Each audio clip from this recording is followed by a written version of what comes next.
يا جماعة، النهاردة حابة أحكي لكم حكاية غريبة حصلت معايا. حكاية اسمها النجمة اللي بتنور في الضلمة. القصة دي حصلت ليا وأنا في سن صغير، كان عمري حوالي 12 سنة، وسكنت في حارة صغيرة في أحد أحياء القاهرة القديمة.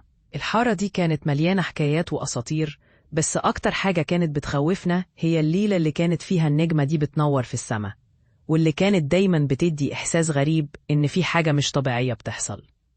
كل حاجة بدأت في ليلة من ليالي الصيف الحارة. كنت أنا وأصحابي قاعدين على طرف الشارع بنحكي ونضحك، فجأة لقينا سماء الليل مليانة نجوم، ومن بينهم نجمة صغيرة جدا كانت بتنور بشكل غريب مش زي باقي النجوم.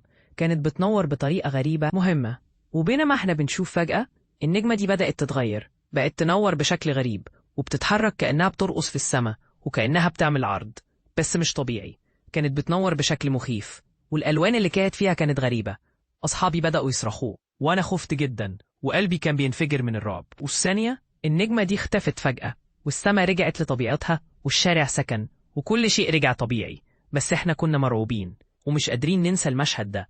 وبعدها بيومين بدأت أسمع أصوات، صوت همسات غريبة، وكنت بحس إن في حد بيتابعني من بعيد، وكأن النجمة دي كانت رسالة من عالم تاني، عالم مخلوقات مش بشرية عايشة في الضلمة، وبتظهر لما يكون في حاجة مهمة عايزة تقولها. ومع مرور الأيام الحكاية دي ما كانتش سهلة، وكل يوم كنت بحس إن في حاجة بتحصل وأصوات غريبة، وأحيانا كنت بشوف النجمة دي بتنور في سما الليل وكأنها بتنادي، بتنور بشكل غريب. وفي كل مرة كنت أكتشف إن في حاجة غريبة بتحصل حواليا، حاجات مش ممكن تتفسر. في النهاية عرفت إن النجمة دي كانت رمز لشيء مخيف، حاجة من عالم تاني كانت بتنور في السما عشان تشير لشيء مهم، حاجة خبيثة كانت قادمة. وأنا حاليا بعد كل اللي حصل بقيت أعيش وأنا حاسس إن في حاجة دايما ورايا بتراقب وبتنور في الضلمة.